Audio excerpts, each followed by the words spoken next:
অনেক ভিডিওতে দেখেছিলাম পুডিং বানানো, তো দেখার পর মনে হতো অনেক টেস্টি হবে। তো তার জন্য আমিও চলে এলাম আজকে পুডিং বানাতে। পুডিং বানানোর জন্য চিনি ক্যারামেলটা তৈরি করে নিতে হবে প্রথমে। তো দেখো আমি তৈরি করে নিয়েছি। এবার প্লেন গামলির মধ্যে একটা সেট করে নিতে হবে, সেট করে নিয়েছি। আর এইদিকে দেখো আমি পাউডার দুধে আজকে পুডিং বানাবো। তো দেখো তার জন্য আমি ঘন করে জাল দিয়ে নিচ্ছি। ঘন করে জাল দিলে নাকি টেস্টি হবে। আর এদিকে দেখো 3টে ডিম নিয়ে নিয়েছি, ফেটিয়ে নিচ্ছি। আর চিনি দিয়েছি, স্বাদ মতো লবণ।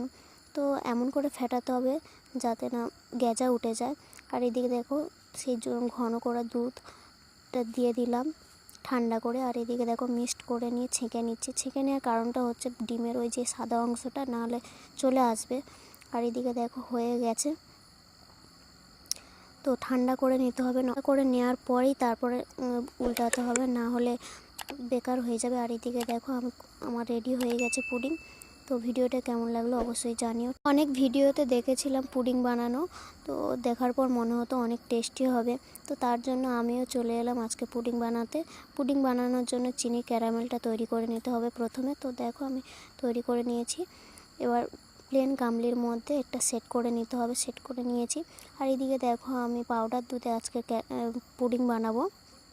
তো দেখো তার জন্য আমি ঘন করে জাল দিয়ে নিচ্ছি। ঘন করে জাল দিলে নাকি টেস্টি হবে।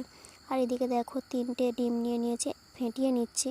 আর চিনি দিয়েছি, স্বাদ মতো লবণ। তো এমন করে ফেটাতে হবে যাতে না গেজা উঠে যায়। আর এদিকে দেখো সেই জন্য ঘন করা দুধটা দিয়ে দিলাম ঠান্ডা করে। আর এদিকে দেখো মিক্সড করে নিয়ে ছেঁকে নিচ্ছি। ছেঁকে নেওয়ার কারণটা হচ্ছে ডিমের ওই যে সাদা অংশটা নাহলে চলে আসবে। আর এদিকে দেখো হয়ে গেছে। তো ঠান্ডা করে নিতে হবে, না করে নেওয়ার পরেই তারপরে উল্টাতে হবে, না হলে বেকার হয়ে যাবে। আর এদিকে দেখো আমার রেডি হয়ে গেছে পুডিং। তো ভিডিওটা কেমন লাগলো অবশ্যই জানিও।